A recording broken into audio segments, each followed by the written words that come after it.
Ada sebuah perumpamaan yang indah yang disampaikan oleh baginda Rasulullah SAW, di mana beliau mengibaratkan bahwa sikap hidup, mentalitas orang-orang yang beriman itu seperti lebah. Sifat-sifat binatang biasanya kalau dinisbahkan kepada manusia sering berkonotasi negatif. Manusia bermental tikus misalnya. Kenapa? Karena amalan tikus itu kan suka menggeragoti barang yang disimpan baik-baik. Uang negara disimpan baik-baik, digeragoti oleh tikus. Hutan lindung dijaga, digeragoti oleh tikus. Illegal logging namanya. Tikusnya sekarang pakai dasi.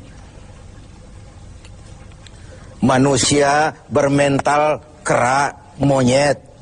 Apa kera itu? Tamak bin rakus alias serakah. Coba monyet kasih pisang, dimakan. Penuh mulutnya, kasih lagi tangannya yang nyepeng. Kasih lagi, kakinya pun bisa megang. Mulut penuh, tangan penuh, kaki megang. Teman sebelahnya dikasih pisang, masih dirampas juga. Manusia bermental monyet menjadi penghalang bagi tumbuhnya pemerataan. Sehingga sering terjadilah gunung ditimbun, sumur digali. Gunung yang sudah tinggi itu ditimbun, sumur yang sudah dalam itu pun masih digali lagi. Jadi sifat binatang kalau dinisbahkan kepada manusia sering berkonotasi negatif. Tapi kali ini Rasul mengibaratkan mentalitas seorang mukmin seperti lebah, tawon. Apa sih lebah itu? Dan kenapa orang mukmin seperti itu? Mari kita kaji lebah ini. Yang pertama, lebah itu yang dihisap selalu saripati bunga. Belum pernah lebah makan yang lain. Belum pernah kita dengar ada lebah makan oncom, lebah makan tahu, lebah makan lempeyek. Belum pernah. Yang dihisap selalu saripati bunga. Ini potret. Orang beriman itu mentalitasnya selektif. Yang dimakan yang Allah ridha, yang diminum yang Allah ridha, yang dimakan yang Allah ridha. Selektif dia. Karena apa? Karena yang kita makan, yang kita minum akan masuk ke perut besar. Digiling oleh perut besar, melahirkan energi, menggerakkan sel-sel pembuluh saraf. Kalau itu dihasilkan dari makanan haram, kita akan cenderung berpikir yang haram juga. Gak ada maling mikirin majelis taklim. Yang dipikirin rumah siapa lagi nanti malam. Karena itu umat ini orang beriman selektif. Yang diminum yang Allah ridha, yang dimakan yang Allah ridha, yang dipakai pun yang Allah ridha. Itu mentalitas. Kita hidup di zaman di mana dunia makin mengglobal. Persaingan semakin tajam dan ketat. Tapi seiring dengan itu, kita makin banyak punya pilihan.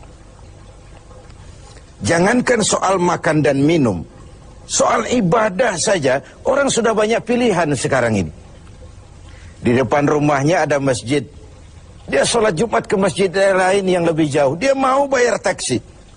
Waktu orang tanya, bung, depan rumahmu kan masjid, kenapa kau berongkos sholat ke tempat yang lebih jauh? Apa jawabnya? Saya sholat di sana merasa tambah ilmu, mas. Khutbahnya bagus, sholatnya khusyuk, imamnya bacaannya fasih. Masjid kita ini khutbahnya bahasa Arab, khotibnya aja nggak ngerti, apalagi saya. Ibadah pun orang sudah memilih. Begitulah kemudahan-kemudahan yang dihasilkan oleh ilmu dan teknologi menyebabkan kita mempunyai banyak pilihan. Karena itu dalam hal sandang, pangan, dan papan, filter harus kuat. Orang mukmin mentalitasnya tidak asal pakai, tidak asal makan, tidak asal minum, tapi ada frame. Allah ridho apa tidak? Yang diminum, yang Allah ridho. Yang dimakan, yang Allah ridho. Yang dipakai pun, yang Allah ridho. Itu mentalitas. yang dihisap selalu saripat bunga, yang dimakan makanan yang selektif, yang baik. Baik menurut siapa? Menurut Allah, bukan menurut kita. Kalau menurut kita kan relatif. Baik kata kita, belum tentu baik kata orang lain. Enak menurut kita, belum tentu enak juga menurut orang lain. Jadi barometernya itu yang baik adalah apa yang dikatakan baik oleh Allah. Yang tidak baik, apa yang dikatakan tidak baik oleh Allah. Ini yang pertama. Yang kedua, orang mukmin itu seperti lebah. Apa lebah itu? Yang dikeluarkan selalu madu. Yang dihisap saripati bunga, yang dikeluarkan madu. Yang masuk baik, yang keluar juga baik. Ucapannya baik, tingkah lakunya baik, perbuatannya baik, bahkan diamnya pun untuk sesuatu yang baik.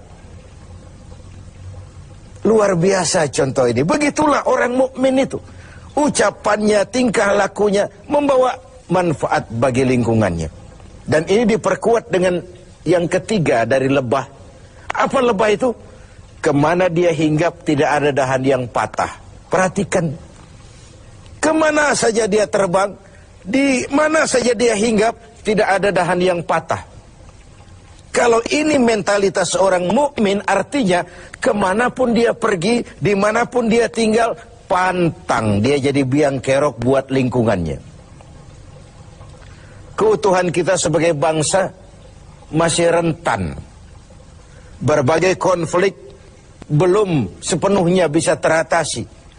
Entah yang berlatar belakang sara, etnis, agama, di Papua sana, di Poso sana, bahkan di kota-kota besar di berbagai daerah sering terjadi tawuran antar kampung. Untuk hal-hal yang sepele, untuk hal-hal yang remeh. Sehingga kita kehilangan pertimbangan. Seorang mukmin tidak beriman dianggap kalau tetangganya tidak pernah aman dari gangguan lidahnya atau gangguan tangannya. Wallahi la yu'min, la yu'min, la yu'min. Sampai 3 kali Rasul menyatakan, demi Allah, belum dinyatakan beriman. Belum beriman, belum beriman. Sampai tetanggamu aman dari gangguan lidahmu dan gangguan tanganmu. Begitulah kita ini. Orang mukmin dituntut menjadi manfaat bagi lingkungannya. Kemana dia hinggap, tidak ada dahan yang patah. Tapi yang keempat, lebah. Jangan coba-coba diusik. Jangan coba-coba diganggu. Kalau sekali kita diganggu dia, kemanapun kita pergi, insya Allah dikejarnya. Nyelam di air pun masih ditunggunya. Tapi kalau tidak diusik, tidak diganggu, nggak ada lebah iseng ke pasar nyariin orang lalu menggigit orang di sana. Nggak ada. Begitu dia terusik, dia tampil menjaga harga dirinya. Dia tampil mempertahankan kehormatan dirinya. Inilah mentalitas mukmin. Dia tidak pernah buka front, nggak pernah cari gara-gara, nggak pernah cari musuh. Tapi bertemu musuh pun dia pantang lari. Pemirsa TV 7 yang berbahagia, kita sarikan dari 4 mentalitas ini.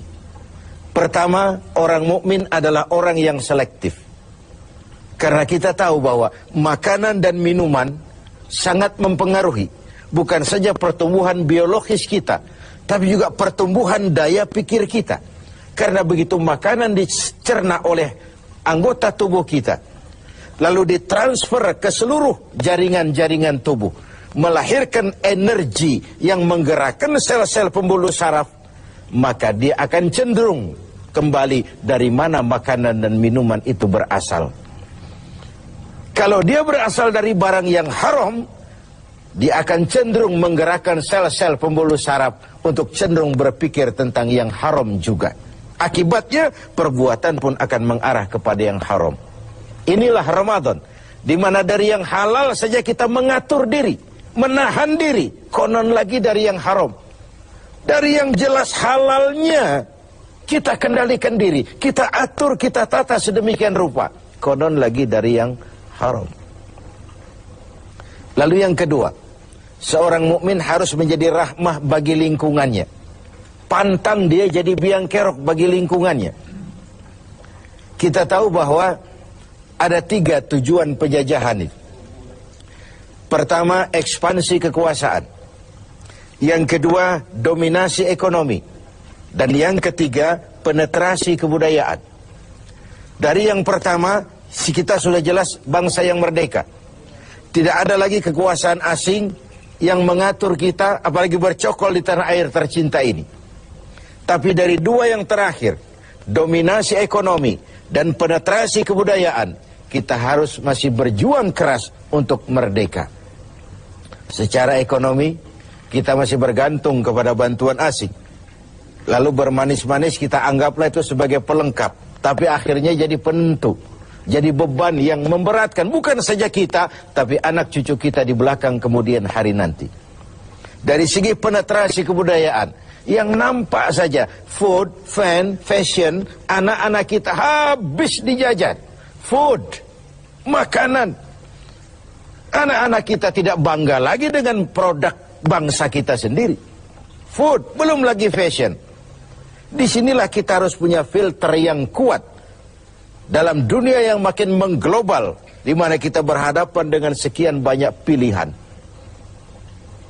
Bukankah kita ingat riwayat Nabi Nuh mengantisipasi banjir? Beliau oleh Allah diperintahkan membuat kapal. Seperti itulah kita sekarang ini. Mungkin sebagian kita menghadapi banjir lumpur di Sidoarjo sana. Tapi yang tidak, kita tetap menghadapi fase-fase banjir itu. Entah banjir maksiat dan munkarat, entah banjirnya peradaban dan kebudayaan yang menghancurkan moral anak-anak kita. Menghadapi banjir seperti itu, bersikaplah seperti Nabi Nuh terhadap umatnya dan Nabi Nuh terhadap putranya sendiri. Apa yang terjadi? Kan'an putra Nabi Nuh tidak ikut naik ke kapal, tapi kumpul di darat bersama orang-orang kafir. Sebagai orang yang punya tanggung jawab, Nabi Nuh memanggil putranya untuk ikut naik ke kapal, jangan sampai hanyut ditelan banjir. Begitulah kita harus menyelamatkan anak-anak kita, naik kapal iman, naik kapal kebersamaan, naik kapal keselamatan, agar tidak dihantam oleh banjir. Pemirsa, semoga mentalitas ini ada pada diri kita.